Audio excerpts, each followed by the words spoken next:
너무 혼자 급하게 들어오시는 바람에 뒤따라오냐고 혼났습니다. 예, 지금부터 제 179차 정책조정회의를 시작하도록 하겠습니다. 먼저 김태현 의원이 있겠습니다. 위기 극복 대책은 속도와 타이밍이 생명입니다. 가시화되는 일자리 위기에 대비해 정부가 오늘 고용 충격 대응 방안을 발표를 했습니다.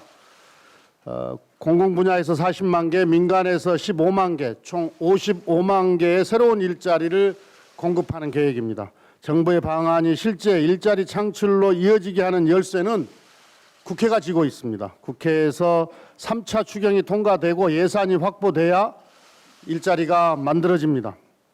일자리를 지킬 골든타임을 놓쳐서는 안 됩니다. 21대 원 구성을 신속하게 마치고 곧바로 3차 추경 심사에 돌입해야 합니다. 여야가 원구성 협상, 회의를 열기 위한 협상에 시간과 에너지를 낭비해서는 안 됩니다. 일자리와 국민의 삶을 지키는데 여야가 따로 없습니다. 국회 구성원 모두가 힘을 쏟아야 합니다. 우선 본회의를 개최해서 20대 국회에서 남겨진 숙제들을 마무리해야 합니다. 그리고 21대 국회를 제때 열어서 3차 추경 심사 등 경제 위기 극복을 위한 논의를 즉시 시작해야 합니다. 야당과 적극적으로 대화하고 협상하겠습니다. 야당의 전향적인 협조를 기대합니다. 우리 민주당도 정부의 추경 편성과 관련돼서 신속한 논의를 위해 원구성 전이긴 합니다마는 예결위 간사를 오늘 중으로 내정해서 발표를 하겠습니다. 내정된 예결위 간사는 정책위와 함께 추경 편성과 관련된 활동을 즉시 시작하게 될 것입니다. 한국판 뉴딜에 관해 한 말씀 드리겠습니다. 먼저 한국판 뉴딜은 데이터 인프라 구축에서 시작됩니다. 올해 초에 어렵게 본회의를 통과한 데이터 3법이 8월부터 시행됩니다. 데이터 3법은 가명 정보를 통해 개인정보를 보호하면서 데이터를 산업에 폭넓게 활용할 수 있도록 만든 법입니다. 데이터 3법 통과로 AI, 클라우드, 사물 인터넷 등 신산업이 성장의 날개를 달게 되었습니다. 아직 데이터 관련 법안이 하나 더 남아 있습니다. 정부 정책 전반의 빅데이터 분석 기법의 활용을 촉진하기 위한 데이터 기반 행정 활성화법이 행안위에 계류되어 있습니다. 데이터 인프라 구축을 위해 20대 국회에서 데이터 기반 행정 활성화법을 마무리 지어야 합니다. 한국판 뉴딜에는 그린 뉴딜도 포함되어 있습니다. 민주당은 지난 총선 공약으로 2050 그린 뉴딜 비전을 제시한 바 있습니다. 환경도 지키고 경제 활성화까지 기대할 수 있는 일석이조의 뉴딜 계획입니다. 21대 국회가 시작되는 즉시 그린 뉴딜 기본법을 추진하겠습니다. 친환경 산업 혁신과 녹색 일자리 창출을 통해 지속 가능한 새로운 성장 동력을 마련하겠습니다. 이미 민주당의 코로나19 국난극복위원회 한국형 뉴딜 TF에서는 그린 뉴딜을 적극적으로 검토하고 있습니다. 국회 차원에서 그린 뉴딜이 힘있게 추진될 수 있도록 야당과도 적극적으로 협의하겠습니다.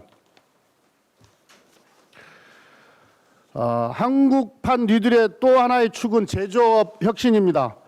디지털 경제 시대에서도 제조업은 국가 경쟁의 경제 기반이 됩니다. 미국 역시 제조업 부활을 4차 산업혁명을 위한 핵심 정책으로 내세웠습니다. 우리 민주당은 총선 공약으로 제조업 혁신 성장 및 경쟁력 강화 특별법을 발표한 바 있습니다. 전통 제조업의 데이터와 네트워크, 인공지능 디지털 기술을 접목해서 제조업의 혁신과 경쟁력 강화를 추진하겠습니다. 산업단지를 혁신의 테스트베드로 조성하고 스마트 산업단지를 전국에 구축하겠습니다. 아울러 코로나19의 충격을 빚으로 버티는 위기 산업에 대한 지원도 서두르겠습니다. 지난달 관련법 절차가 마무리된 135조 원 이상의 민생금융안정 패키지와 40조 원 이상의 기간산업안정기금을 신속하게 집행하겠습니다. 한국판 뉴딜의 성패는 국회에 달렸다고 해도 과언이 아닙니다. 21대 국회를 정쟁이 아니라 3차 추경심사, 한국판 뉴딜 계획 마련 등 일하는 국회로 시작할 수 있도록 야당의 협조를 부탁드립니다. 예, 21대 국회 성과적인 할테니 원내대표께서의 발언이 있었습니다. 다음은 조정식 정책위 의장의 발언이 있겠습니다. 고용시장 상황이 대단히 엄중해지고 있습니다. 어제 발표된 고용 동향에 따르면 전년 동월 대비 취업자 숫자가 크게 감소하였고 특히 고용 충격이 임시직과 일용직, 자영업자 등 취약계층에게 더욱 큰 영향을 미치고 있어 매우 우려스러운 상황입니다. 글로벌 경제가 동반 침체하는 상황에서 교역 의존도가 높은 우리 경제가 받는 충격도 예외일 수 없습니다. 따라서 지금 중요한 것은 경기 하방의 영향을 최소화하고 취약계층에 대한 안전망을 두텁게 만드는 것입니다. 그 핵심은 첫째도, 둘째도 일자리를 지키는 것입니다. 과감하고 선제적인 재정 투입을 통해 위축된 고용시장에 강한 활력을 불어넣고 올해 2, 4분기에 닥치고 있는 경제 충격을 최소화해야 합니다. 당정은 비상한 각오와 인식을 바탕으로 일자리 위기에 총력 대응하겠습니다. 이를 위해 첫째, 약 10조 원 규모의 예산을 투입해 모두 286만 명의 근로자를 지원하는 내용의 고용 안정, 특별 대책 추진에 속도를 내겠습니다. 대부분의 업종이 고용 충격의 영향을 받고 있는 상황을 감안해 필요할 경우 사업 규모를 확대하는 방안도 검토하고 이를 3차 추경에 반영하겠습니다. 이와 관련해 IMF가 최근 펴낸 보고서에서 비정규직이나 자영업자의 보호를 위해 공공근로 프로그램 활성화를 권고한 점을 주목합니다. 더불어민주당과 정부는 공공부문이 취약계층을 보호하는 일자리 울타리 역할을 할 수 있도록 직접 일자리 공급 사업을 신속하게 추진할 것입니다. 둘째, 한국형 뉴딜 사업 역시 차질 없이 준비하겠습니다.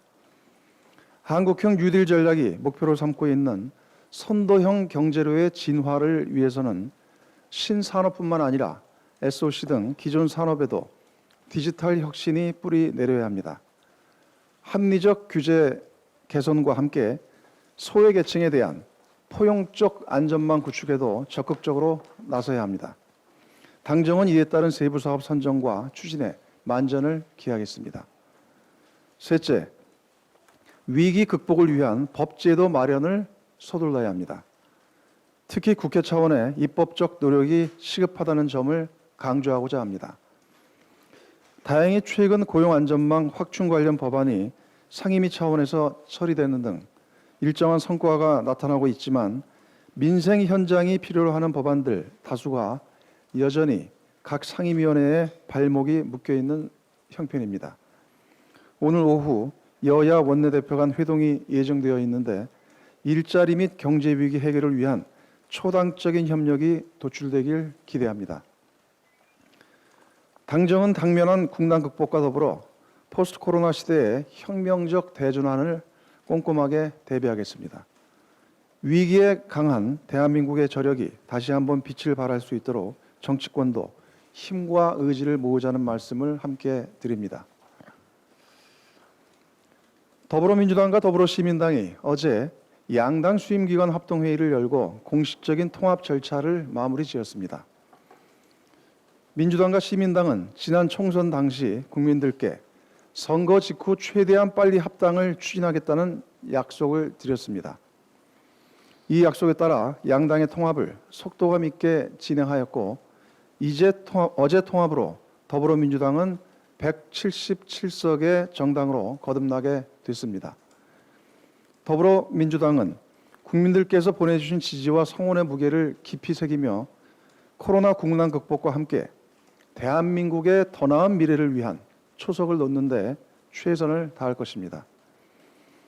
제21대 국회가 주권자인 국민을 섬기고 국민의 뜻에 따라 일하는 국회, 입법 성과를 통해 국민의 신뢰를 받는 국회가 될 수 있도록 만전을 기하겠습니다. 이를 위해 특히 지난 총선 당시 약속드렸던 국회 혁신에 박차를 가하겠습니다. 상시 국회 운영 체계를 도입하고 체계 작구 심사 권한 폐지 등 법사위 개혁 또한 적극 추진하겠습니다.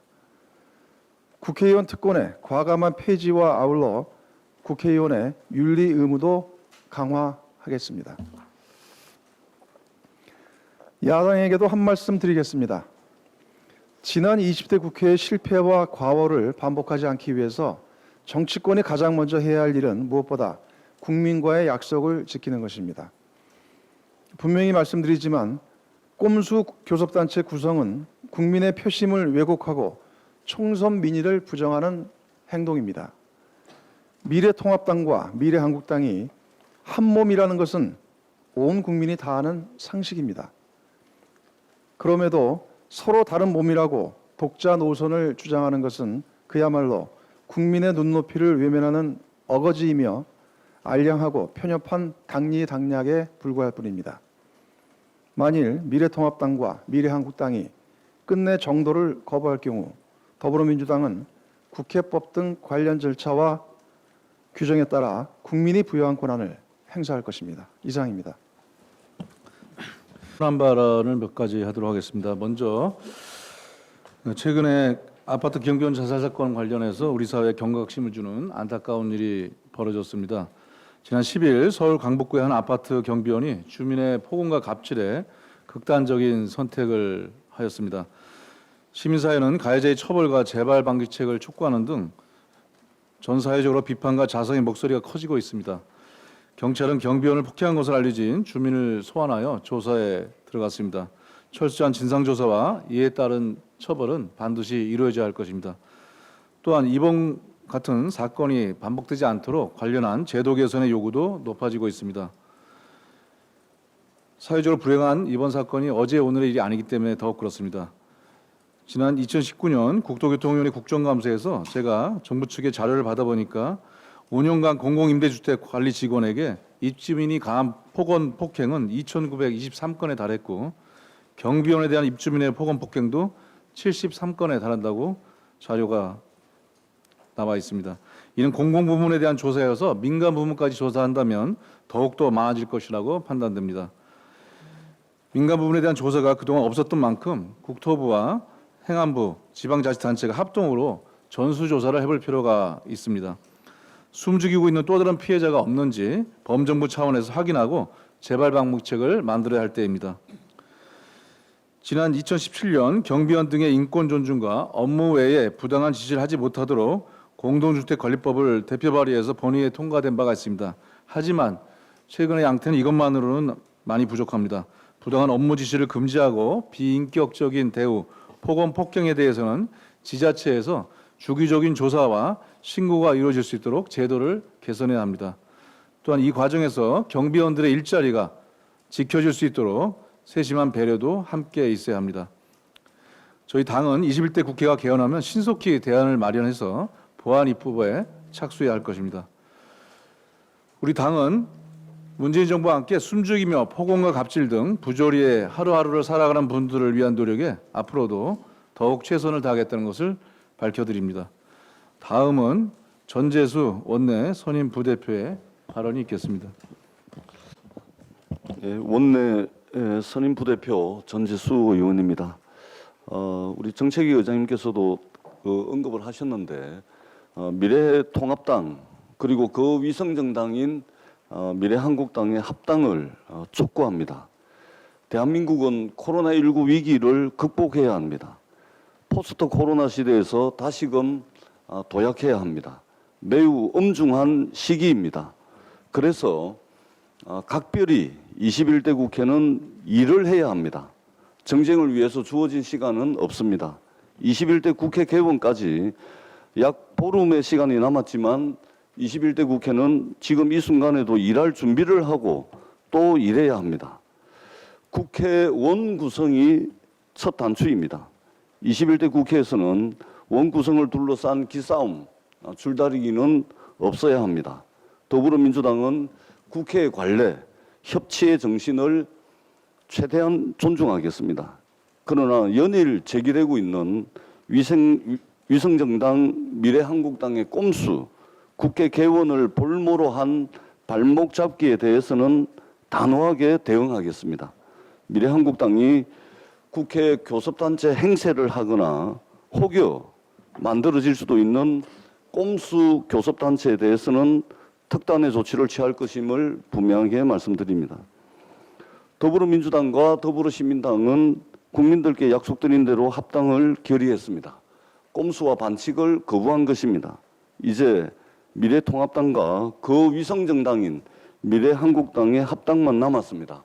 꼼수와 반칙, 자잘한 정치공학적 이익의 유혹을 뿌리치시길 바랍니다.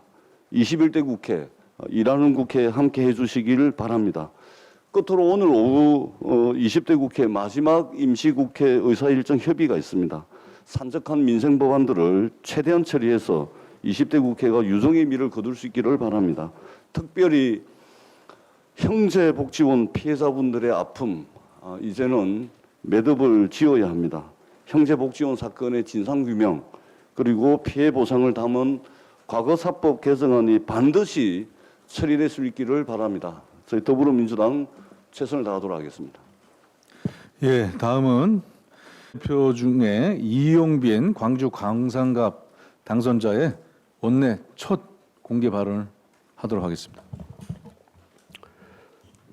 네, 광주를 대표하는 원내 부대표로서 5.18 40주년을 앞두고 원내 대표단 발언을 할 수 있게 돼서 영광입니다. 5월 18일이 곧 돌아옵니다. 올해는 5.18 40주년이 됐습니다. 한 세대보다도 더 긴 시간이 지났지만 여전히 5.18의 화두는 진실 규명에 있습니다. 참으로 안타까운 상황입니다. 5.18의 공동체 정신은 87년 6월 항쟁과 촛불혁명으로 이어져 성숙한 민주주의 사회로 나아가는 가치가 됐습니다. 그러나 정작 80년 당시에 그 참혹했던 진실은 밝혀지지 않고 있습니다. 오히려 실체적 진실이 덮여지고 왜곡과 폄훼를 하려는 집단마저 등장해 왔습니다. 5.18의 진상규명은 비단 5.18만을 위한 것이 아닙니다.